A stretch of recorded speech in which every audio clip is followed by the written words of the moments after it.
Before we move on, we need to know our maps. What information can they provide? Okay, and so by the end of this lesson, you'll be able to tell me what different types of maps can be used for and who might be interested in using those maps. Okay, so up until now, we've looked at a lot of maps that look something like this. They're very simple, right? Because we've been looking at continents and hemispheres. All right, but now we're going to look at something a little more complex. All right, different types of maps that shows different types of information that's a little more specific. Okay, so these are physical maps. I want you to take a quick look at what you think they show us. They show us what the land is like, the natural landforms. I almost see rough patterns where there are mountains. All right, I see green flat areas where there are forests, and I see blue wavy areas where there's oceans. Okay, here's also a similar map of the United States. All right, I can see the mountain ranges, Appalachian Mountains here, Rocky Mountains here. All right. You can see this green out near the Mississippi River where all that good land is and plants growing so well. All right. Look at one of Louisiana. I want you to take a little closer look. There are no cities. This is showing you what the natural land is like. Not much about the people's settlements and things like that. All right. Now, political map. I'm seeing boundaries. Colors are used here to show me the boundaries between different states in the United States. Colors are being used here to show me the different boundaries between the different countries. All right? All our continents are split into different countries, just like our country is split into different states. And here's a political map of Louisiana. Now notice that my last time I had my physical map of Louisiana, these states, there's not much of a contrast. That's not really what my map is teaching me. I want you to pay attention to that. Here, there's a contrast. Oh, there's a big difference between Arkansas and Texas and Arkansas and Mississippi. All right, it's showing us borders more than it's showing us natural landforms like rivers. Okay, look at all the cities. Political maps show us cities. Political maps show us boundaries. Look at these maps. Are these political? Is this a political map or a physical map? Is this a political map or a physical map? Now, when I pointed out the colors, this is why, because a map like this is very complicated. I want you to look. I have my different borders. I have lots of different cities. Okay, I'm thinking political map, right? But look at this, Rocky Mountains. Look at all these rivers. They're all labeled. It's teaching me the rivers. Look at this swamp. It's even showing me that there's swampland. Swamp is low-lying wetlands, okay? So this is also showing what the land is like. It's showing me both. What can I call this? Well, this is the best I can do. I think that this is a political map, okay? 2 clues give that away.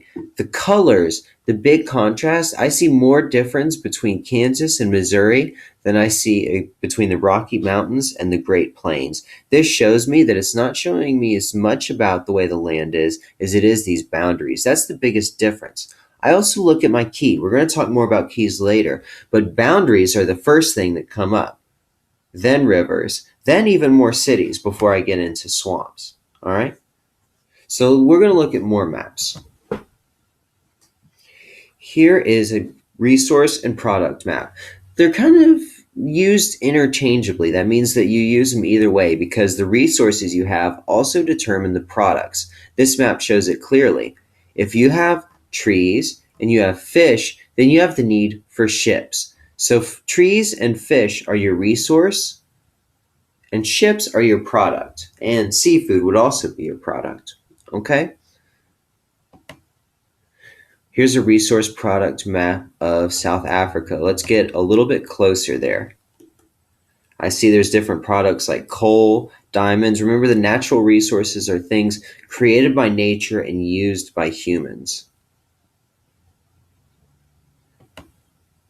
All right, climate map. Climate map shows me, well, I want to say the weather, but it's not really the weather. It's weather patterns, what the weather is like over a long period of time on average, okay? So I'm looking here at Louisiana, and it says hot and humid. I match up the colors.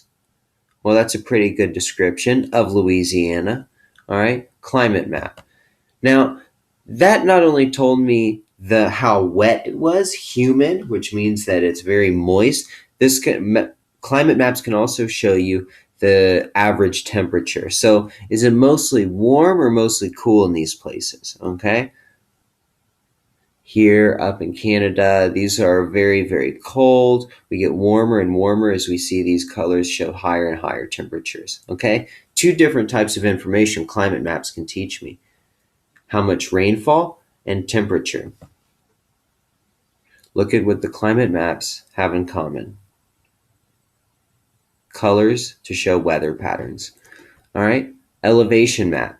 Now I see areas are darker the higher up they are. So low areas are green, hilly areas get darker, and then the mountains get very dark. Okay, that's an elevation map. Okay, and so see on my key, I see that the different colors show me how high or low the land is. Elevation maps show you how high or low the land is. Now, this might be interesting if someone was, possibly hiking around and they didn't want to hike into a cliff or a mountain range, but wanted to make sure that it was an easy voyage. If you were building a road, you didn't want to avoid building a road over mountains. So things like that would make this useful. Elevation map of the United States this time. Again, colors to show how high or low land is. I want you to notice sometimes they're also called topographic maps, and mountains are shown with lines around them like this. Not as much, but just so you know, this also shows elevation, how high or low land is. Elevation maps. Population maps. Darker areas mean I have higher populations, and population means the number of people living there. Population maps show me how many people are living in an area. Now, when you're thinking about who might be interested in that, I want you to think about business people, and maybe they're looking to sell more products, right? They have a successful business and they think it might be successful somewhere else. Well, this is something that would tell them where are many consumers who might be interested in buying those products.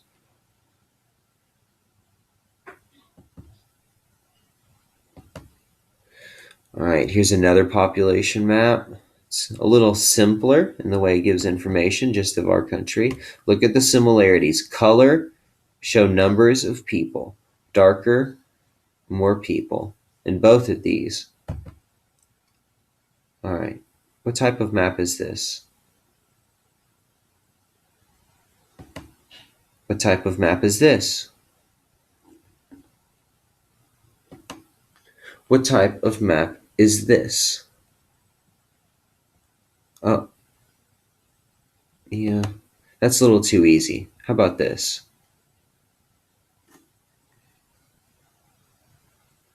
Good, let's talk about these. Mineral resource product map. Okay, very easy, created by nature. All right, this is going to show me what kind of businesses might be interested in opening up shop. Ooh, what's the giveaway here? Temperature, showing me about weather, showing me about climate. That's a climate map. Population, well, very clearly that's a population map showing me different numbers of people, but that was too easy. What information can you get from this map? Well, I can get information. I can say that California and Texas are darker. The darker have higher and higher numbers of people, higher and higher populations. They have more people than the lighter states. Texas and California are the two most populated states. All right. Good luck on the rest of your worksheet. I think you'll have plenty of fun. You're going to answer some questions with the resource map. You're going to label some maps because you will need to know how to look at a map and identify what information it's teaching you, and then label that. All right. Enjoy the rest of your day.